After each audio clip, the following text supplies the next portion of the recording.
You felt it your entire life, that there's something wrong with the world. You don't know what it is, but it's there, like a splinter in your mind, driving you mad. Do you know what I'm talking about? The Matrix. The Matrix is everywhere. It is all around us. Even now, in this very room. You can see it when you look out your window, or when you turn on your television. You can feel it when you go to work, when you go to church, when you pay your taxes. It is the world that has been pulled over your eyes to blind you from the truth. What truth? That you are a slave, Neo. Like everyone else, you were born into bondage, born into a prison that you cannot smell or taste or touch. A prison for your mind.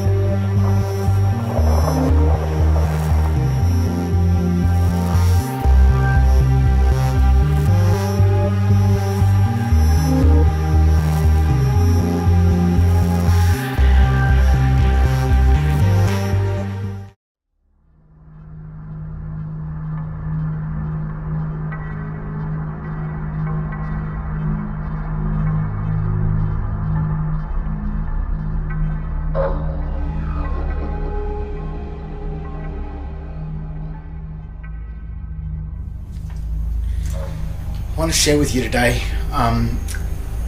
some information that I found on an old documentary about that was probably filmed over 20 years ago, and it was Britain's concern about the changeover from British law and surrendering their sovereignty to the UN, or the EU, the European Union, and the United Nations, because they were concerned about going from British law, which was the Magna Carta, over into Roman, the rule of law, Roman law, which is really a Babylonian law called the Corpus Juris.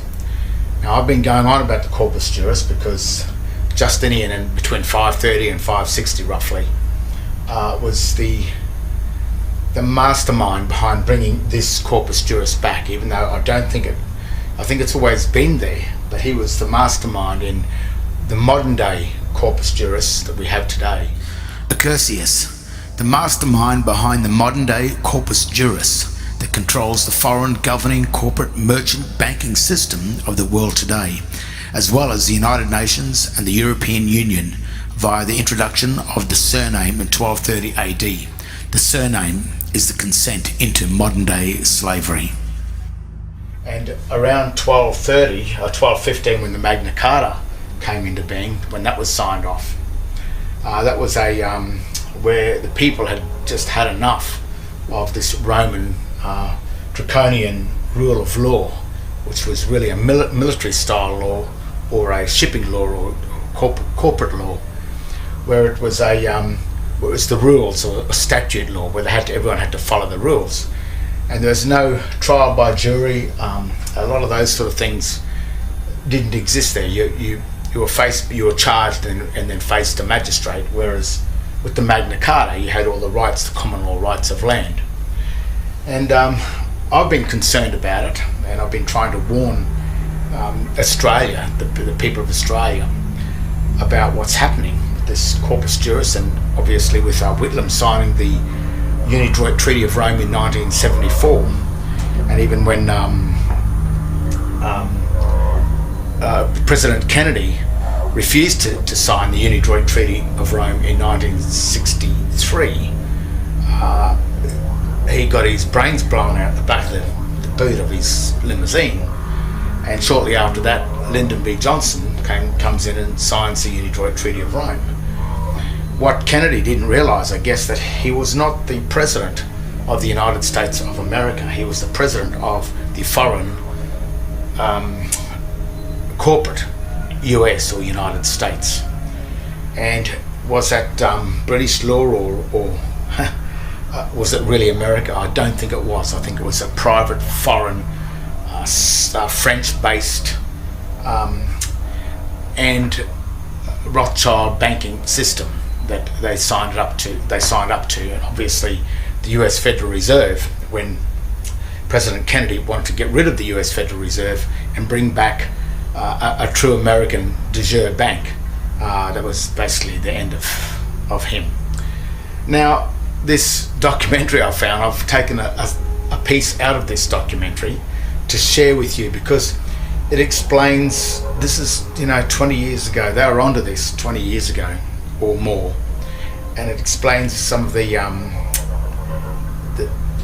legal minds and their concerns about what was happening to Britain and England. And I think it's why now England is finally starting to, and a few other countries, they want to get away from this UN or European Union takeover of this one world government. It's really, I think it comes from Lenin. I think the original plans of this one world government, it's like a communist plot to take over the whole world in a one world system. And the Corpus Juris the EU and the United Nations operates under this Corpus Juris system. Now, I've always been going on about the two birthing certificates. This is the state birth certificate, and this is the original certificate of birth. This is the Christian or the creditor side of the trust, and this is the debtor side of the trust. And obviously the magistrates and the legal part, they are the administration side of this trust. And the Corpus Juris is the law system that governs the debtor side of it, the corporate side, and a corporation is really called a creature in the theories of corporations. And a creature is just a subservient animal, nothing more than an animal. So you really, when you come across into here, you really are just a caged animal. You have no rights, or the Magna Carta, you've lost your Magna Carta. And because you have chosen to go from the side of common law over into the Corpus Juris by becoming a citizen of a governing corporation that is registered in the District of Columbia and not registered on the districts of your own country, that is the consent that they use to say to you, well, you've joined us over in the District of Columbia. So therefore, if you're an Australian or if you're in Britain, but you're a citizen of a corporation called Commonwealth of Australia or Great Britain that is registered with the United States Securities and Exchange Commission to the District of Columbia, you then become a resident or a foreigner on your own land. And once you're a foreigner, you need a license to do everything. You have no rights on that land. And the very fact, even though you say, no, I was born on this land, but it makes no difference because of your legal standing. You've gone from the Magna Carta and you've entered into the Corpus Juris. And all the nations, the United Nations, states, they are just simply the corporate governments of the world. And all corporate governments of the world, they're all registered with the United States Securities and Exchange Commission, the United States, which may be not the United States of America.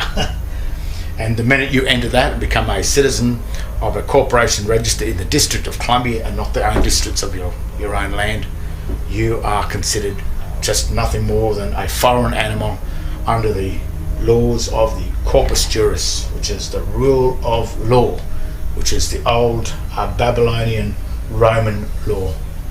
Whereas the common law, the Magna Carta, is the true English law. You will notice the writing on the all uppercase text, that is the language of the Corpus Juris. The English language here is the language of the Magna Carta, which is proper English. And that's why they fool you, because such as the Commonwealth of Australia written in as a proper capitalised text with the first letter capitalised and the rest is lowercase, that's a proper noun, a proper name. But when that name appears in all uppercase text, such as the Commonwealth of Australia, that's the one registered. As you can see here, that's the one registered with the District of Columbia in the United States, Washington DC, going from the Magna Carta into the Corpus Juris.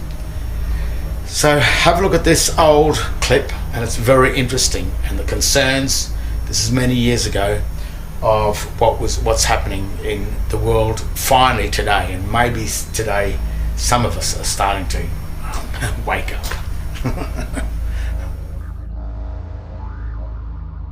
Laws of the European Union are drafted not by the Euro Parliament, but by the EU Commission, one of three powerful forums in which the true might of the Union resides.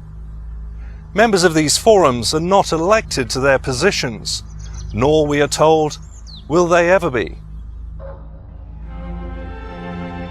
When cornered, politicians and public servants routinely tell the British that the EU is just a trading partnership. Yet, underneath the surface, a different picture has emerged.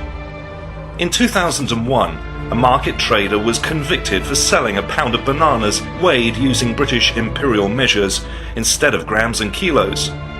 British District Judge Morgan, in passing judgment upon the hapless metric martyr, stated, "We are now living under a new legal order. The 1972 European Communities Act was a one-off, not an ordinary treaty, but a new way of life. These are new constitutional powers. The British Parliament surrendered its sovereignty in 1972. European laws have overriding force with priority over our British laws. The articles on the supremacy of the British Parliament are now only of historical perspective. They are non-binding." We asked constitutional expert John Bingley whether our politicians were entitled to abandon the rule of law by handing over the powers of British governments to a foreign power. The answer is simple: no. We have much written constitution which is not really fully appreciated in this country. And these documents, the Bill of Rights and Declaration of Rights, along with Magna Carta and many other legal instruments, make it quite plain that allegiance is owed to the Queen, and that allegiance is returned by her through the contract of her coronation oath to the people. And that is not something which may be broken, and our politicians are not entitled to break their oaths of office. It follows, therefore, that no government, with or without a popular mandate, may transfer sovereignty on a temporary or permanent basis to a foreign power that owes no allegiance to the British Crown and is unaccountable to the British people. The new European justice system currently being introduced into the UK is known as Corpus Juris, literally body of law. Corpus Juris is designed completely and permanently to overhaul the British justice system and will include the following: the scrapping of trial by jury. Henceforth you will face a state-appointed judge who will pronounce you guilty or not guilty. The scrapping of habeas corpus. You are liable to summary arrest without charge.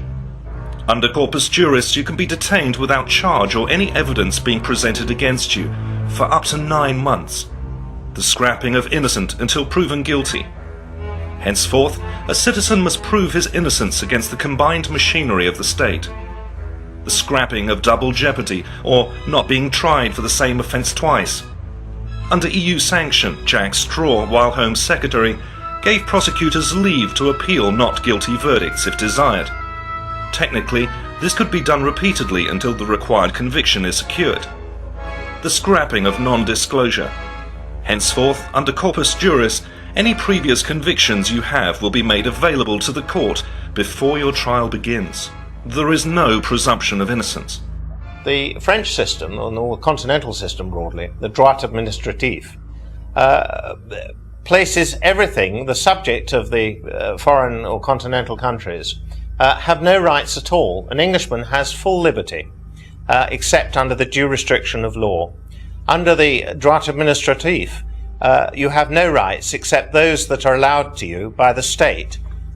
This fundamental difference is very important because it's now leading, with the takeover of the EU situation, we are now leading to a state whereby we too will come under the droit administratif. And this will stop us having a right to trial by jury. And that in itself is the back door to a dictatorial arrangement. Well, as you can see, it's an interesting documentary for that long ago. Those people knew what was going on. There's two main dictionaries in the world, which is the law of land, the common law of land, and the Corpus Juris, which is the law of the sea. And there's some satanic stuff happening, because people would say, well, how did the law of the sea get up onto the land? And I think that's the Masonic system truly at work that happens there. And the reason why the goat is the symbol of Satan, and a lot of people can't make this connection. What has the goat got to do with Satan? And I've said this before.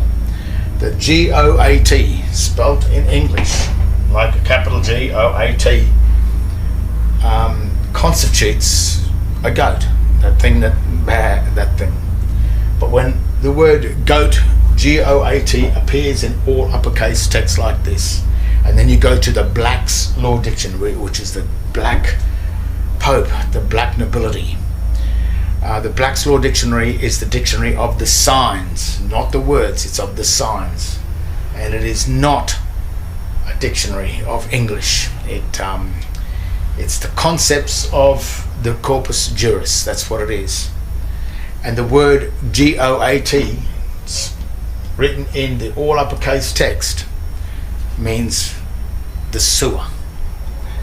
And the strange part about the sewer, it is the man-made channels that channel the water from lands down into the sea. And it is through these sewers, through the goat, that the law of the sea has channeled itself through the channels of the sewer up onto the lands. And that's why the Masonic system is really called the underworld, because they're dealing with the underworld, which is the sewers, and the world of the dead. Of course, when people are buried, boxed, and put into the grave, they're boxed in under the boxing rules. So once they're in the box, they can't escape that box. Same thing happens on paper.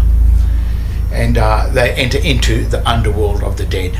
And the dead text that is on tombstones is also on ledgers, your driver licenses, your bank statements, your bank cards. And what's happening is when you accept this all uppercase dead language text, which is the rules of the Corpus Juris, when you accept that, what you're saying to them is that that's me, I'm dead, this is my name, that's my name in the driver license, it's all uppercase language.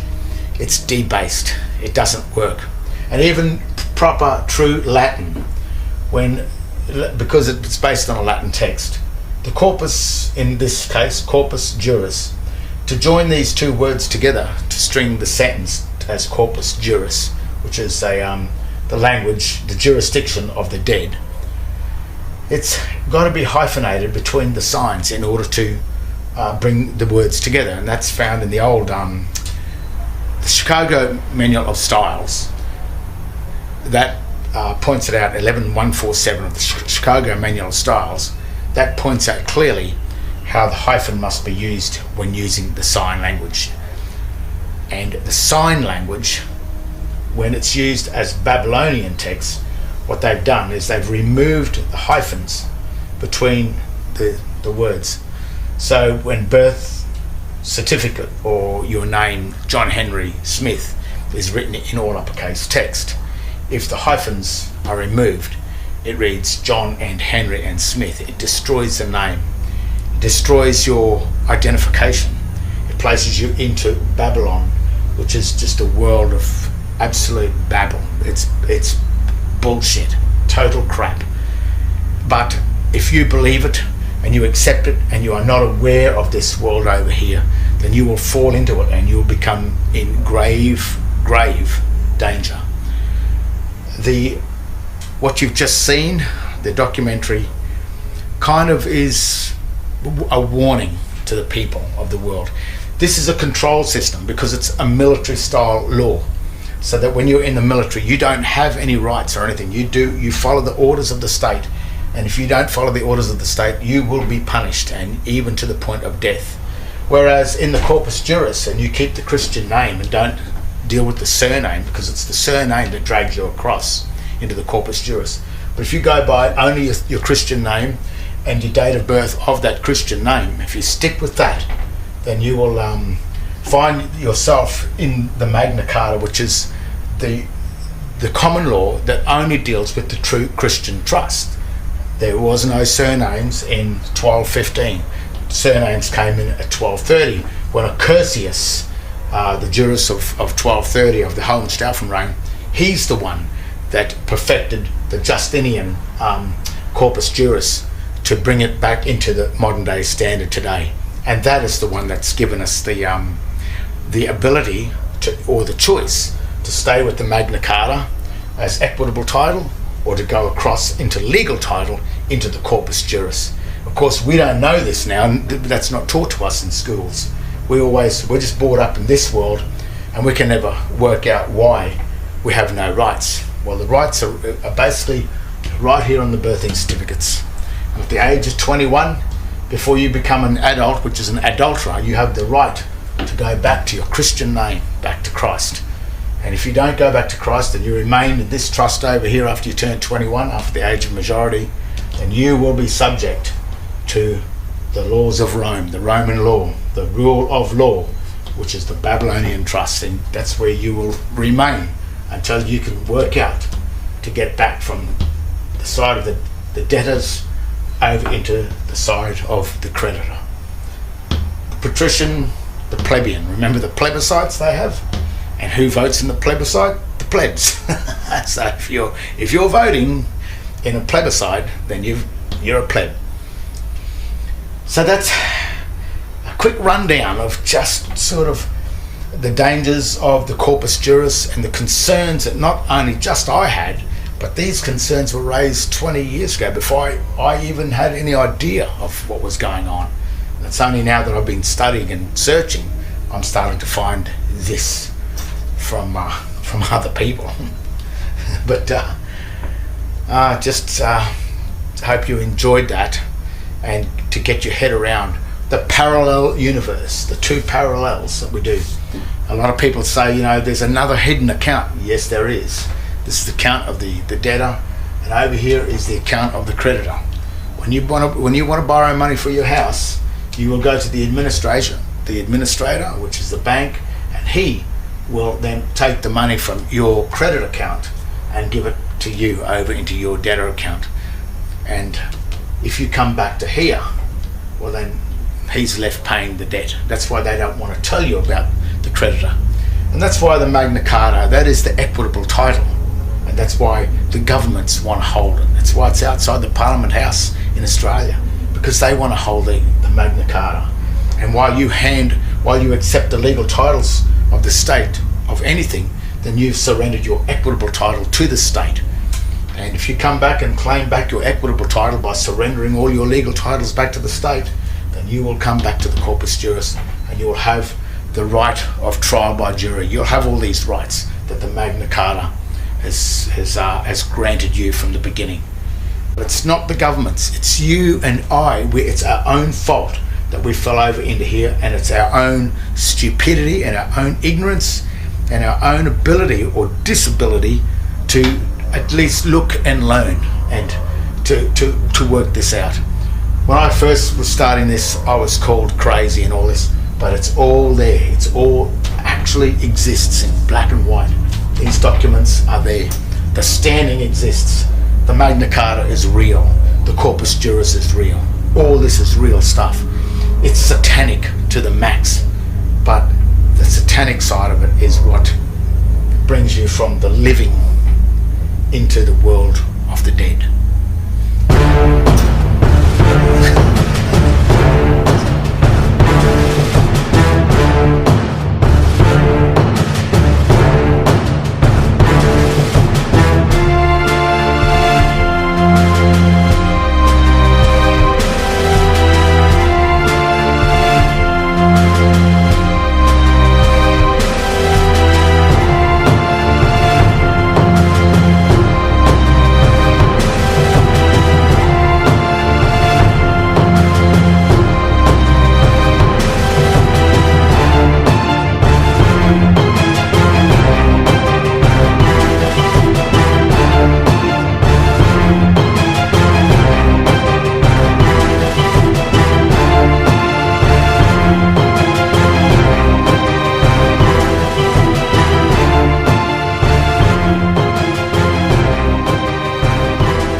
Mr. Jones owned a cotton plantation and many slaves. One day he was talking to the owner of the plantation next to his, and Mr. Jones was lamenting the fact that times were tough. He was having to work his slaves harder than ever, and was having trouble with some of them being disobedient or trying to run away. The other plantation owner said he knew someone who could help. Day 1. One day Mr. Jones called his slaves together so a man named Mr. Smith could talk to them. Before beginning, Mr. Smith whispered to Mr. Jones, "Whatever I say, do not contradict me or interfere, and I promise you your slave troubles will end." "My name is Mr. Smith," he said to the slaves, "and this may be the happiest day of your lives. From today forward, you will no longer be slaves, but free men." Mr. Jones was so shocked he started to step forward, but Mr. Smith gestured for him to remain silent. He did, only because the other plantation owner had spoken so highly of Mr. Smith's skills. "You are no longer the property of Mr. Jones," Mr. Smith continued. "You are free. No more will you be forced to labor for the benefit of Mr. Jones. Now you can work for yourselves." Now the slaves were all murmuring and looking at each other. Many were smiling, many were looking puzzled. "In fact, you are now free to leave the plantation whenever you want," Mr. Smith said. "However, since we are surrounded by other plantations, if you leave, some other plantation owner will likely claim you as his own the moment you set foot on his property. So I urge you not to risk your newfound freedom by doing something so foolish. Instead, I suggest that you stay here, no longer as slaves, but as willing participants and part owners of this plantation. Yes, this is now your plantation." Mr. Jones bit his tongue to keep from objecting. "For now, we might as well leave Mr. Jones in charge," said Mr. Smith, "since he's the only one with any experience at running a plantation, which is quite a complicated thing to manage. But he will no longer be your master, but just another worker on the plantation. In fact, he will now be using his organizational and management skills to serve you. Whatever problems you may have had with him before, you are now all equals, and you need each other to make this work. If we all cooperate and work together, we can all reap the benefits together. In honor of this happy occasion, I present you this new symbol of togetherness and cooperation, this flag, which shall be the emblem of the new free Jones plantation." He held up the new flag, but most of those listening were still too amazed to respond. "And this shall be our motto," Mr. Smith announced. "We work together as free men for our mutual benefit, pledging our allegiance to the Jones plantation, which stands for prosperity, liberty, and justice for all. To celebrate, everyone has the rest of the day off. Enjoy your freedom, do as you please, and be back here tomorrow morning, bright and early, so that we may begin work on this great and noble new endeavor as equal free men." Finding convinced that Mr. Smith was serious, the former slaves applauded and cheered. Day 2. "We all want this plantation to do well," Mr. Smith said at the beginning of the next meeting, "so we can all share in the benefits. We all know that it takes a lot of effort to make a cotton plantation work. Just because you're all free doesn't mean you can stop working. In fact, since you're now working for yourselves, I expect you to work even harder than ever before, but now with pride and joy, knowing that you're working for yourselves.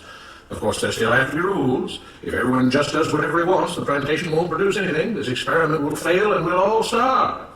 You should be thankful that Mr. Jones has agreed to stay on to lend his knowledge and skills to this endeavor, and I trust you will all do your own part to make this work. Several of you have been chosen to act as project supervisors to manage different aspects of the operation, to make sure everyone is doing his assigned job, to make sure that the rules are followed, and so on. The rest of you may head out in the fields to start your first day of work as free men." Day 3. The next morning, Mr. Smith had a grim expression on his face as the daily meeting began. "I have an unpleasant duty to do today," he said.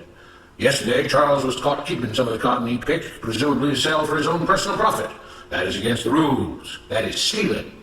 For that, Charles must be punished." Two men tied Charles to the whipping post. "I take no joy in this," Mr. Smith continued, "but you must understand, if we do not maintain order, if we do not have rules that we all abide by, then the plantation will fail, and we will all suffer." The whip cracked against Charles' back. "But if we all pitch in for the common good, then we can all prosper. Being free doesn't mean you should be selfish and greedy. We must each do our assigned duties and obey the rules, and then we can all benefit, and each of you will receive your appropriate share of the profits." A young man named Samuel stepped forward. "But if you and Mr. Jones decide the rules and whip us if we disobey, how is that any different from what we had before?" "How can you say that?" Mr. Smith asked. "I'm shocked. You were a slave before, and now you're free. Things still need to be managed and organized by those best qualified to do so. Do you know how to run a plantation, Samuel?" "Well, no," he answered. "But if we're free, why do we get no say in what the rules are and how things work?" "I'm surprised at your ingratitude," Mr. Smith answered. "None of you know how a plantation is run, so you're in no position to be making decisions about how things are done here. You don't seem to appreciate all the things that Mr. Jones provides for you, from protecting you from all the outside threats you know nothing about, those who would come here to capture and enslave you if not for Mr. Jones' protection, to making sure that you all have food and housing, tools to work with, you're cared for when sick and injured, and so on. There wouldn't be a plantation at all, no cotton to pick, no land to plant and harvest if not for him. You should be grateful that he's made possible the level of comfort you now have. Your lives would be far worse if not for him. Nevertheless, as free and equal participants in this endeavor, from now on at each meeting, any worker may have 2 minutes to ask questions or voice suggestions or complaints.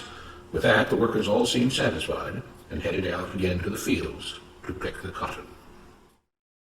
Day 4. I have a big announcement, Mr. Smith said as the day of the meeting began. Mr. Jones' cousin is here, and not just to visit and see how our project is coming along. It has been decided that from now on, you will be deciding who will manage the plantation.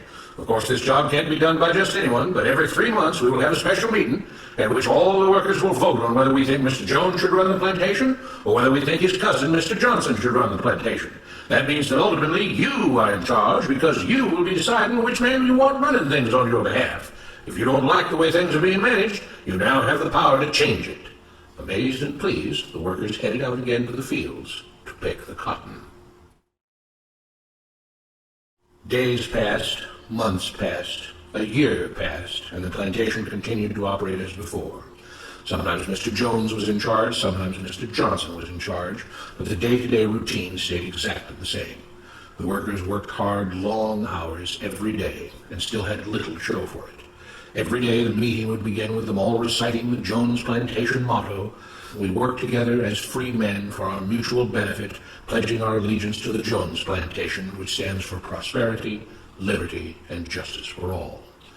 One day Mr. Smith announced, "Samuel is asked to say a few words this morning, and whatever the rest of us may think of his ideas and opinions, we are all free here, and that means we are all allowed to speak our minds. So, Samuel, you have 2 minutes. Begin." Samuel stepped forward, looking scared. "I was excited when all this started," he began, glancing nervously at Mr. Smith and Mr. Jones. "But don't you all see what's happened here? Nothing's changed. We're all still slaves." There were grumbles of disagreement from the crowd. "They tell us what to do and whip us if we don't. They still make all the rules and punish us if we disobey. They let us make suggestions and complain about things, but they never really change anything. They let us choose between Mr. Jones and Mr. Johnson, but what's the difference? The situation stays the same. We do all the work and they take as much as they want and decide how much they'll let us keep. They live in luxury, made rich by the cotton we pick. We do all the work and have to build our own huts, grow our own food, and take care of ourselves. They leave us just enough that we don't revolt or run away. This is not freedom. We're all still slaves. They've only changed the words they use, but nothing else has changed. They say we're all free and equal, but we're not. They command and we obey. That's not freedom. That's not equality. They say we're free to leave, but all that means is that we're free to be someone else's slave. Why should we work or obey the rules? We didn't agree to this. They made the system. They forced it on us. They control and rob us and call it freedom. They've deceived you into thinking that being able to choose which slave master you'll work for is the same as being free. It's not. Open your eyes. If you keep what you produce, they call it stealing. When they take what you produce, they call it sharing and fair distribution. Can't you see that this is all your time? Ease up, Samuel, Mr. Smith announced calmly. At his gesture, 2 supervisors grabbed Samuel by the arms and led him to the whipping post. "I'm sorry, Samuel, but you've broken the rules. There are rules against encouraging others not to work and encouraging others to break the rules. You're only hurting all of us with your discontentment and your complaining and your disobedience." The whip fell and Samuel let out a grunt. "Without rules, without order, all would be lost. Without law, there would be chaos. We can't just behave as wild animals, each doing whatever he pleases. We must all follow the plan and all do our duty for the betterment of everyone. And those who do not must be punished." The whip fell again and blood flowed freely from Samuel's back. "Samuel, it is you who are stealing from the others. When you don't do your assigned work, you are making more work for others. When you disobey the rules, it is you who are endangering the future of everyone else here. You are the thief. You are the criminal.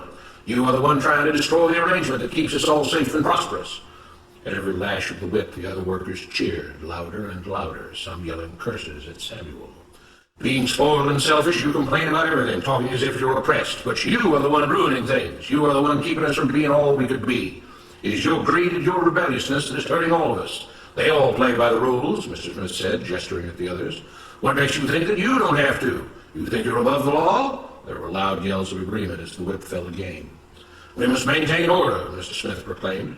"To make this plantation great, to make it so that we can all be happy and prosperous, to have the society we want, there have to be rules.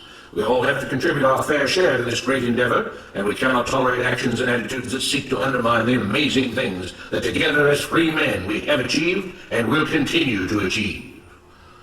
Mr. Jones was smiling as he gave Mr. Smith a pat on the back. The crowd was cheering so loudly that none of them had noticed that Samuel had died.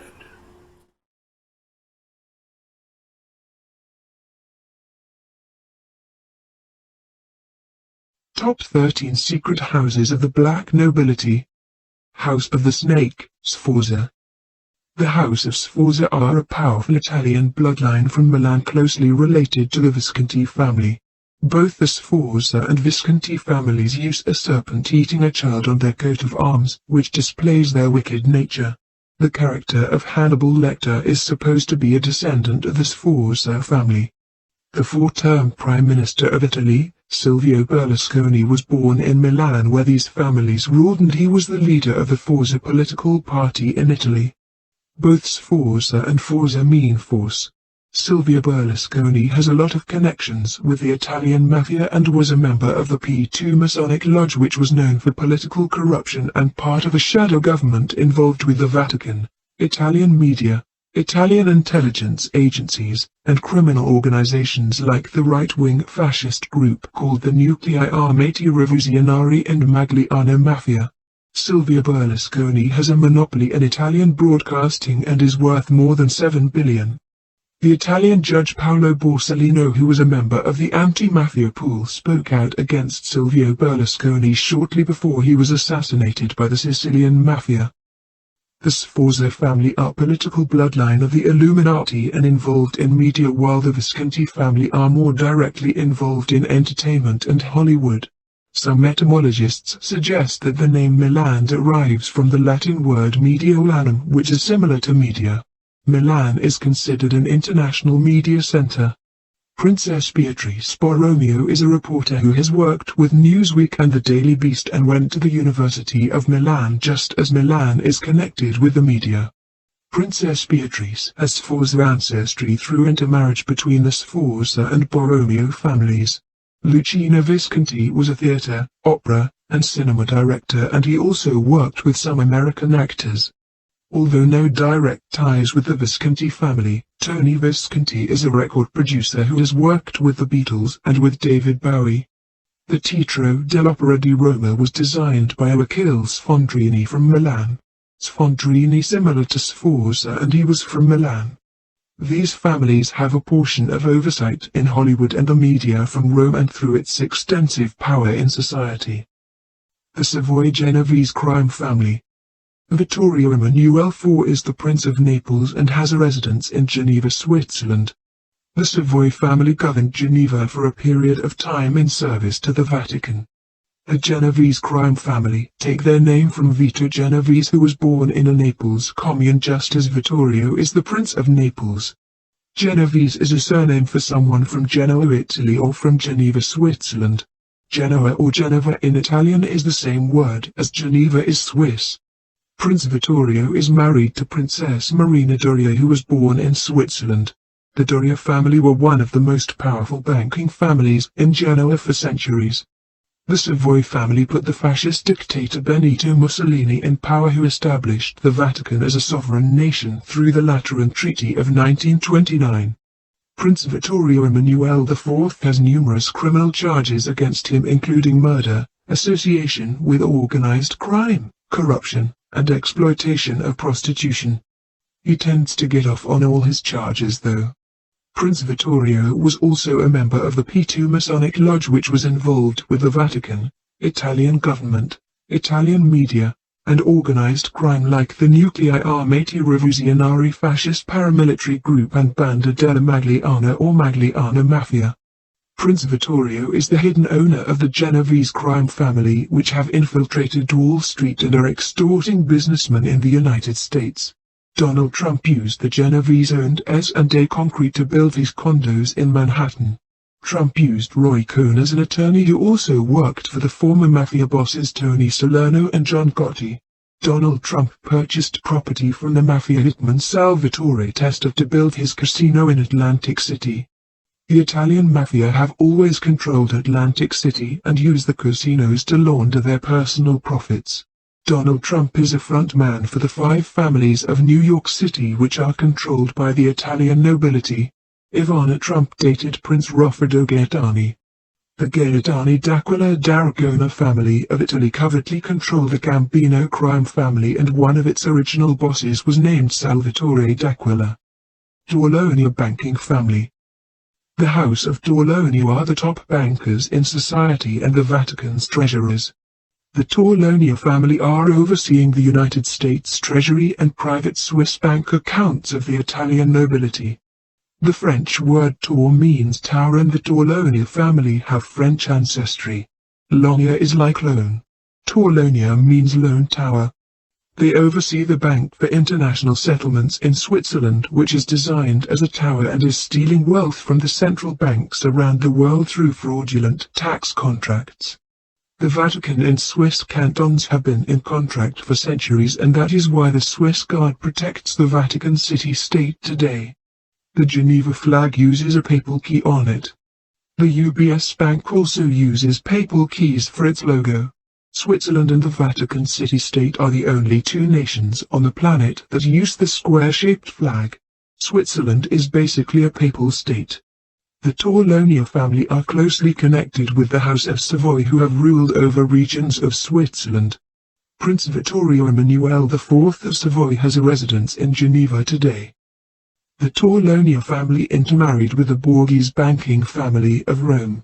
Pope Paul V or Camillo Borghese founded the Bank of the Holy Spirit in 1605, and it more recently merged with Banca di Roma, which merged with Capitalia and then merged with Unicredit and went into contract with Santander, Warburg Pincus, and General Atlantic. These contracts ended in July 2016, right after it was exposed. Unicredit is a popular bank in Europe and its headquarters is in Rome. The House of Torlonia is also intermarried with the Gival banking family of France and the royal family of Luxembourg. The Torlonia family were a branch of the Conti-di-Sini family of Italy that moved to France and intermarried with French Alsatian bankers before returning to Italy as the House of Torlonia. They have deep connections with French bankers and recently married into the royal family of Luxembourg. The Borghese family have a dragon on their coat of arms and they live in Rome. Drago, similar to Draghi, is the Italian word for dragon. Mario Draghi was born in Rome, was Jesuit educated from the Massimiliano Massimo Institute, and he is one of the most powerful bankers in society as president of the European Central Bank. Mario Draghi is also on the board of directors for the Bank for International Settlements and a member of the Group of 30. The Torlonia and Borghese families have a great deal of concealed wealth and own various palaces throughout Italy. Benito Mussolini rented the Torlonia villa in Rome from the Torlonia family. These banking families are funding and managing secret societies in the United States who serve Rome. Members of the Torlonia crime family include Don Guido Torlonia, Count Alessandro Lecquio Torlonia, and of the Borghese crime family is Prince Lorenzo Borghese. House of Massimo. Prince Fabrizio Massimo Brancaccio is a top owner of the Vatican, and he also controls most of the Sicilian Mafia and Roman Mafia clans. Brancaccio is a neighborhood in Sicily where La Cosa Nostra originated. The Massimo family are one of the oldest families of Rome and claim to be the ancient Fabii Maximi dynasty. The Fabii family were known for using the scorched earth military tactic in ancient Rome. The Fabian society uses the wolf in sheep's clothing as their logo. Fabii like Fabian. The Massimo family are married into various royal bloodlines including the House of Savoy, House of Bourbon, and House of Ossorio of Galicia, which controls Amancio Ortega, the second wealthiest billionaire who is worth more than 70 billion. Amancio Ortega, who lives in Galicia, owns Inditex with the store chain called Massimo Dutti. Prince Stefano Massimo married into the British Foxwell family and he is a fashion photographer. Rupert Murdoch, who owns Fox News, is a Vatican Knight of the Order of St. Gregory. Fox is for Foxwell. The fox is considered a cunning animal. Prince Valerio Massimo started an aerospace company called Orctus Industries with Duke Edward Spencer Churchill, who is a relative of the Windsor family. The Massimo family have billions in private Swiss bank accounts. The Swiss Guard protects the Vatican City State. Switzerland has a law enforcing private bank accounts. The Massimo family are at the top of the global crime syndicate and are involved in every crime imaginable, including murder, extortion, threats, terrorism, human trafficking, money laundering and more. Members of the Massimo crime family include Prince Fabrizio Massimo Brancaccio, Prince Giacomo Massimo Brancaccio, Prince Carlo Massimo, Prince Stefano Massimo, Prince Valerio Massimo, Foxwell, and Prince Filippo Massimo Lancelotti II. Cunctando restituit is part of a Latin phrase used by the Maximus clan which means one man, by delaying, restored the state to us. The Massimo family are the top of the global crime syndicate and consider themselves the corporate owners of the states or governments. Don Stefano Massimo, the Prince of Roccasecca. The name Stefano means crowned and the name Massimo means greatest. Prince Stefano Massimo is the greatest crown among the royal families. The Massimo family are top owners of the Holy See Corporation and a top bloodline in the global crime syndicate. House of Aldobrandini. The Aldobrandini family is an influential Illuminati bloodline involved with the Vatican and banking, and they also produced one pope and several cardinals. The name Aldobrandini derives from the Arabic word Aldebaran, which means the follower. The Aldobrandini clan came into Europe during the Moorish invasion and have an Arabic and Basque ancestry. Ignatius Loyola, who was a co-founder of the Jesuits and its first superior general, was of Basque descent and likely related with this family. They follow after the Massimo family and have intermarried with the Massimo Lancelotti branch. The Massimo's Vatican came first and the Jesuits followed after, just as Aldebaran means the follower. The Jesuits are the modern-day cult of Hades and operate as Roman intelligence and infiltrators. The Italian nobility uses its Jesuit universities to recruit Roman spies and agents.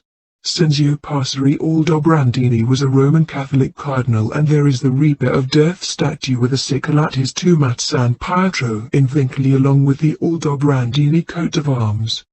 Princess Olympia Aldobrandini is married to Baron David René de Rothschild, who is the head of the French Rothschild family and currently the head of N.M. Rothschild and Sons today. In Judaism, the Jewish lineage is passed down from the mother, so it should be a Roman Catholic Rothschild Aldobrandini that inherits the Rothschild Bank. The Aldobrandini also merged a family branch with the Borghese banking family, who created the Bank of the Holy Spirit in 1605, which eventually merged into UniCredit. The Aldobrandini crime family are involved with pedophilia, satanic ritual abuse, human sacrifice, murder, conspiring against foreign governments and terrorism. Members of the Aldobrandini crime family include Prince Camillo Aldobrandini, Don Clemente Aldobrandini, and Princess Olympia Aldobrandini Rothschild. House of Bourbon. The King of Spain is the head of the Order of Montesa, which is the continuation of the Knights Templar of Aragon. The Knights Templar cartel in Mexico and others are controlled by the Spanish House of Bourbon and other Spanish and Italian nobility. Drug cartels are drug merchants, and the Templars were also merchants and bankers. When Pope Benedict XVI visited Mexico, the Knights Templar cartel welcomed him. MS-13 is a branch of the Mexican Mafia and operate in the United States, serving their interests, and they are ruthless. Luis Flores founded the Mexican Mafia. Flores means a flower. The House of Bourbon use the fleur-de-lis on their coat of arms. Fleur means flower. Mexico is controlled by Spain and some Italian-Spanish nobility like the Gaetani and Ruspoli families. Jeb Bush was the former governor of Florida, and Duke Francisco de Bourbon of Seville was the CEO of the Bank of Miami. Jeb Bush is a fourth-degree Knight of Columbus, and his wife Columba Bush is from Guanajuato, Mexico, where the Knights Templar cartel are located. George Bush owns large amounts of property in Texas near the border. King Juan Carlos of Spain spent Thanksgiving at the Bush Ranch several years back. The Bush family are working with the House of Bourbon and use their power and wealth to assist the cartels and the Mexican mafia in trafficking drugs, weapons, and humans across the border. Former President Vicente Fox was Jesuit educated. The Jesuits settled in Sinaloa, where one of the largest syndicates, the Sinaloa cartel, are located. The political leaders in Mexico are deeply connected with the Vatican and Spanish Crown. Organized crime is involved with trafficking women and children. The Mexican mafia are also connected with the satanic Aztec cult of blood drinkers. In Spain, an estimated 300,000 babies were stolen from Roman Catholic Spanish hospitals under Franco and the House of Bourbon, and this has been reported in the media. Doria Sacchi's Bank. Goldman Sachs is being overseen by the Doria Pamphilj and Sacchi families of Italy. The Doria name derives from Doria and Oro or Do, which are Italian words for gold. The Doria family started out as a banking family from Genoa. The Sacchi and Sachs name both mean bags or sacks. Italian nobility usually have the highest authority in society through Rome's network of power. There are numerous Jesuit-educated top executives working for Goldman Sachs as well as Vatican Knights. Peter Oppenheimer is on the board of directors for Goldman Sachs and was Jesuit-educated from Santa Clara University. Lakshmi Mittal is another member of Goldman Sachs board of directors, and he was Jesuit-educated from St. Xavier's College of Kolkata, India. Edward Gerald Corrigan was a former president of the Federal Reserve Bank of New York, was Jesuit-educated from Fordham University, and is currently managing director in the office of the chairman at Goldman Sachs and is chairman for Goldman Sachs USA. The Roman-born Mario Draghi, who is president of the European Central Bank, board member for the Bank for International Settlements, and member of the G30, was Jesuit-educated from the Massimiliano Massimo Institute in Rome. Mario Draghi previously worked as vice chairman and the managing director of Goldman Sachs International. Peter Sutherland is a Vatican Knight of the Order of St. Gregory, Jesuit-educated from Gonzaga College, Bilderberg member, former director for the Royal Bank of Scotland, and director of the GUT, and he worked as non-executive chairman of Goldman Sachs International. Jeffrey Boise is a Roman Knight of Malta, Jesuit-educated from Boston College, member of the Trilateral Commission, trustee for the Papal Foundation, and worked as a top executive for Goldman Sachs for decades as well as J.P. Morgan and Freddie Mac. Eileen Rumminger was Jesuit-educated from Fairfield University, Director of Investment Management at the United States Security and Exchange Commission, and she was the Global Chief Investment Officer of Goldman Sachs Asset Management. The head of the Sacchi family today is Prince Urbano Sacchi of Rome, and the head of the Doria family is Prince Jonathan Doria Pamphilj. House of Orsini. The Orsini family of Rome, the Orsini-Rosenberg family of Austria, and the Rosenberg family of Bohemia control Rosicrucianism, which is a secret society of alchemists. These families all use the rose on their coat of arms. The Rosicrucian order is also called the Order of the Rosy Cross. Alchemy is the manipulation of the human psyche and biology through chemicals. The FDA and most food and drug companies are controlled by Rosicrucians. The Orsini family were behind the Ebola propaganda and had developed deadly Ebola vaccines. The creator of the Georgia Guidestones, which aimed to regulate the population of humanity, used the name R.C. Christian as an alias and was really Robert C. Cook, an American geneticist involved in population control and eugenics. RCC like Roman Catholic Church and like Rosy Cross. The Rosicrucians made a YouTube video placing a time cube with them and 16 on it. For 2016 together meant 2016.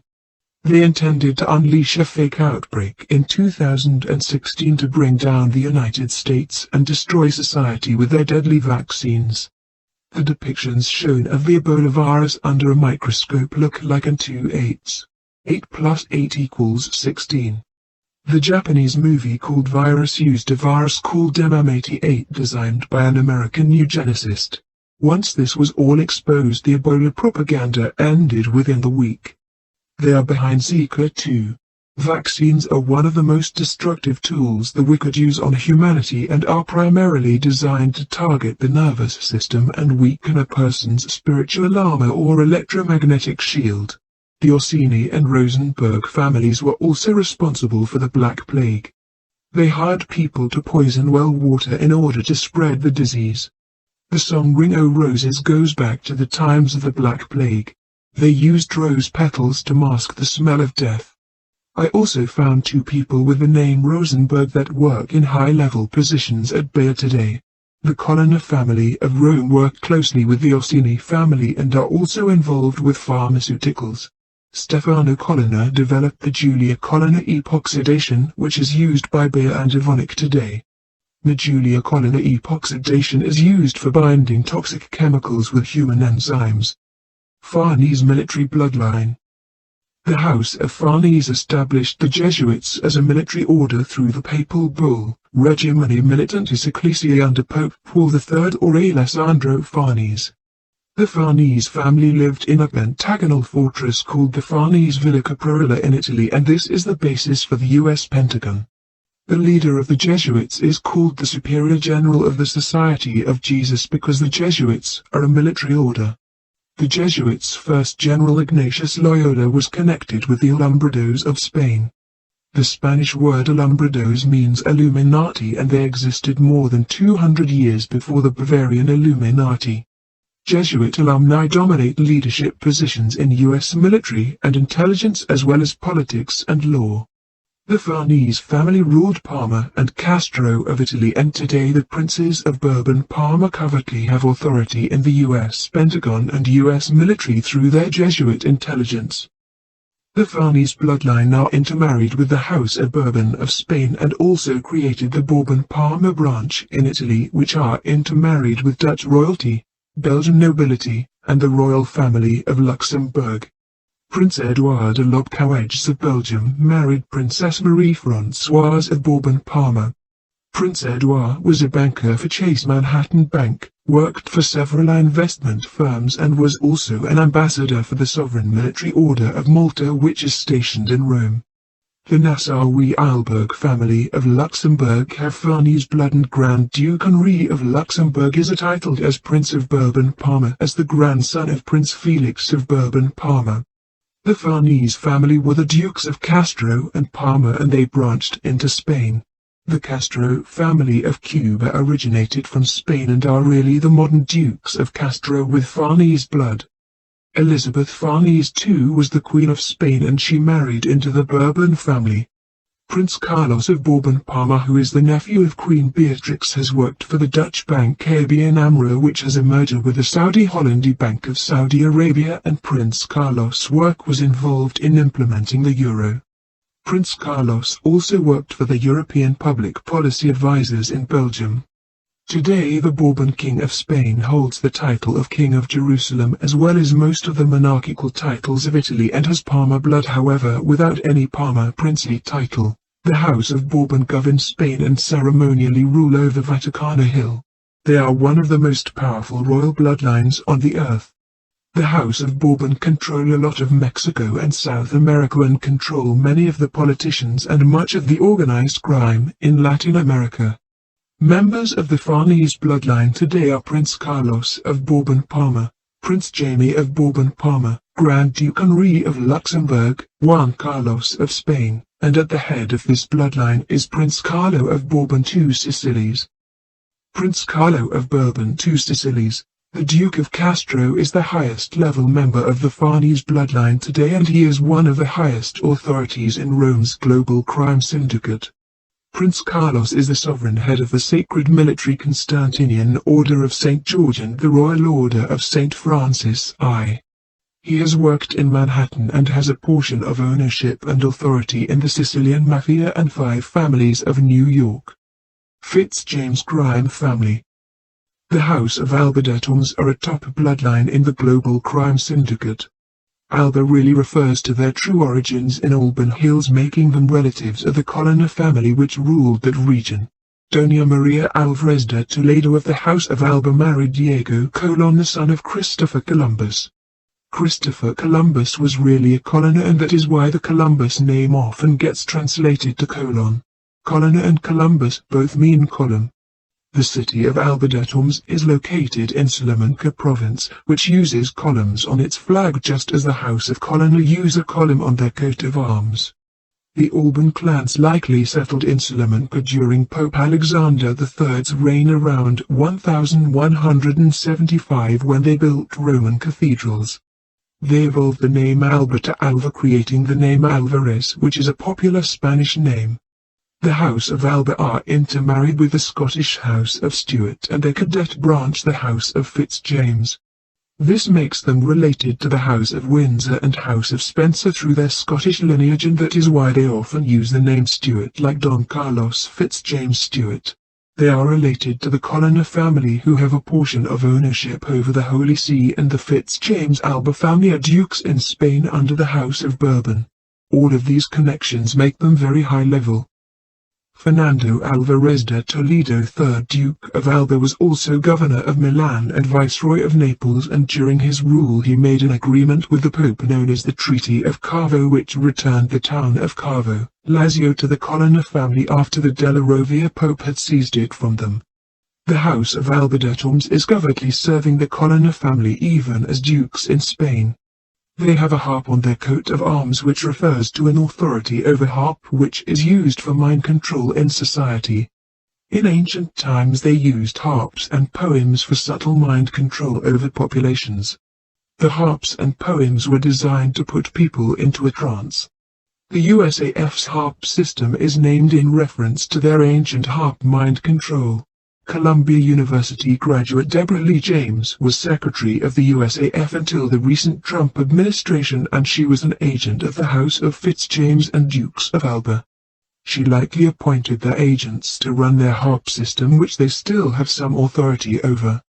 Members of the criminal House of Fitzjames Alba include Don Carlos Fitzjames Stuart, 19th Duke of Alba, and Don Fernando Fitzjames Stuart, 15th Duke of Oscar. Pallavicini crime family. The Pallavicini family is a top bloodline in the global crime syndicate, and they govern Palatine Hill in Rome. They had multiple family branches in Italy and Austria and ancestry from Athens, Greece. The Pallavicini family married with the Rospigliosi papal nobility and also have a branch in London through the Cromwell family. Horatio Pallavicino was a financier for the British Crown, and his family merged with the Cromwells. The Pallavicini family ruled over ancient Parthia or Iran, and the Pahlavi dynasty that ruled Iran more recently are an ancestral branch of the Pallavicini family. Pahlavi is a term for the ancient Parthian language. Giancarlo Pallavicini from Milan was an economist and advisor for the Soviet government. Sergio Pallavicini of Milan runs ISIS-Core Islamic educational, scientific and cultural organization, and he is also the advisor for Islamic affairs in Italy. Nasser David Khalili is a Jewish-British-Iranian billionaire and Vatican Knight of the Order of St. Sylvester and trustee of the City of Jerusalem, and serves the Pallavicini family. Mahmoud Kayami is a French-Iranian millionaire residing in London who helped found the Iran National Company, and he is also a Knight of the Order of St. Sylvester. Elvina Pallavicini was known for supporting the United States' war on Iraq. Iran and Iraq have been rivals and enemies. Prince Moello Dias della Vittoria Pallavicini and Prince Sigeri Dias della Vittoria Pallavicini are top powers in Rome and the world. The Pallavicini family own Immobiliare, a multi-billion-dollar real estate development company, Global Wealth Management, GWM, an international finance firm, and are invested in Greentech, which is for renewable energies. GWM is located in Milan, Rome, London, Malta, Geneva, and Luxembourg. They run Rotapalm Pharmaceuticals and Prelios Asset Management. Alfonso Pallavicini was a top executive for BNP Paribas, an international banking group with assets worth nearly $2 trillion. Members of the Pallavicini crime family include Prince Sigeri Pallavicini, Prince Moello Pallavicini, Marquis Alfonso Pallavicini, Sergio Pallavicini, and Prince Filippo Rospigliosi. Ruspoli crime family. The Ruspoli family is one of the most wicked criminal bloodlines, and they are top owners of the Vatican with princely titles all over Italy and Spain. The Ruspoli family are also intermarried with the House of Sforza and are involved with Italian banking. Prince Alessandro Ruspoli was a direct descendant of the Matarazzo family of Brazil. The Matarazzo family originated in Italy before immigrating to Brazil. Count Francisco Matarazzo founded Industrias Reunidas Matarazzo S.A., which was one of the largest companies in Brazil, and Prince Alessandro Dado Ruspoli inherited a portion of its wealth from his mother Claudia de Conti Matarazzo. The Ruspoli family have some authority over the South American drug cartels. Prince Dado Ruspoli was also an actor and in the movie Godfather 3, which is one of the many examples of Hollywood glorifying the Italian mafia. Tao Ruspoli, who is the son of Dado Ruspoli, is in the entertainment industry and was married to the actress Olivia Wilde, who covertly manages a satanic cult in Hollywood today. Dado's other son Bart Ruspoli is married into the Getty family, who established Getty Oil Company. Jean-Paul Getty was considered the wealthiest man in America in his time. Prince Lelio Ruspoli Sforza was a top executive for Banca Romana and worked under the Italian Bank of the South. Prince Lelio Ruspoli Sforza was also the Italian High Commissioner of the Sovereign Military Order of Malta and ambassador for the SMHP. Marquis Luis Ruspoli, who died in 2011, was also a Knight of Malta. The Ruspoli family have two grapevines on their coat of arms.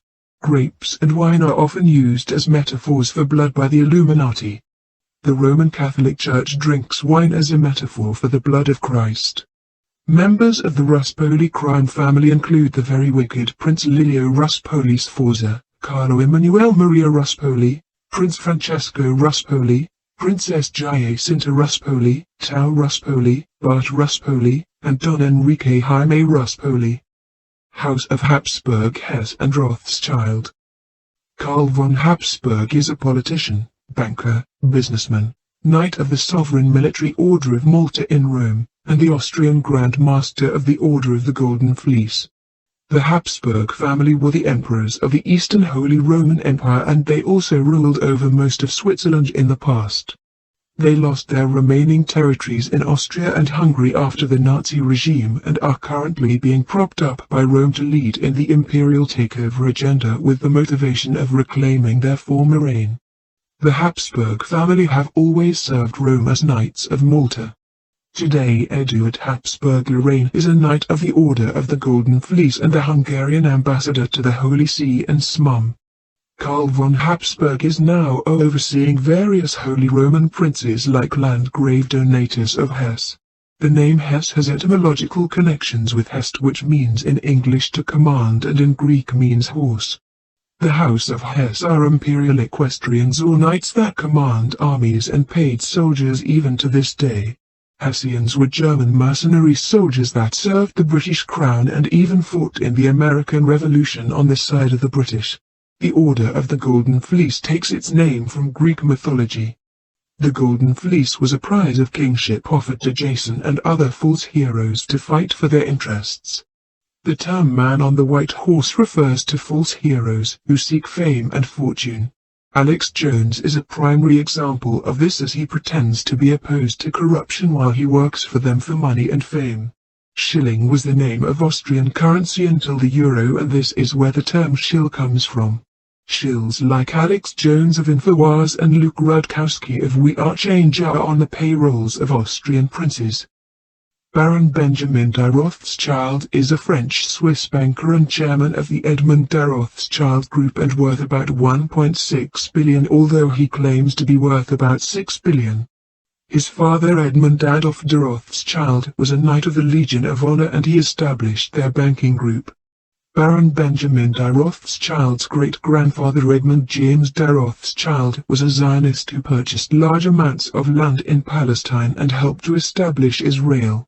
One of their subsidiaries, Bank Private Edmund de Rothschild, does a lot of business in Israel as well as in Europe, South America, and Asia. The Swiss Rothschilds that branched off from the French Rothschild family have been given the titles of barons and baronesses in Austria through Alice Charlotte von Rothschild, who willed their estates to James de Rothschild, the great-uncle of Baron Benjamin de Rothschild.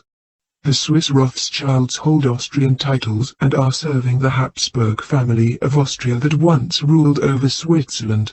Benjamin Rothschild's mother is Nadine de Rothschild, born Nadine L'Hospitalier, and she was a Roman Catholic that converted to Judaism. She is an Austrian baroness that owns a castle in Switzerland. The name L'Hospitalier means hospital, and this uncommon last name was established and taken by members of the Knights Hospitaller, a branch of the Knights of Malta. The Swiss Rothschilds are the court factors for the House of Habsburg and fund their knights like the House of Hesse. The Rothschild family originate from Frankfurt, which is a German state of Hesse. The House of Habsburg have often used Jewish court factors throughout history, like Jacob Basavi von Traubenberg, Joachim Edler von Popper, and Israel Edler von Königsberg.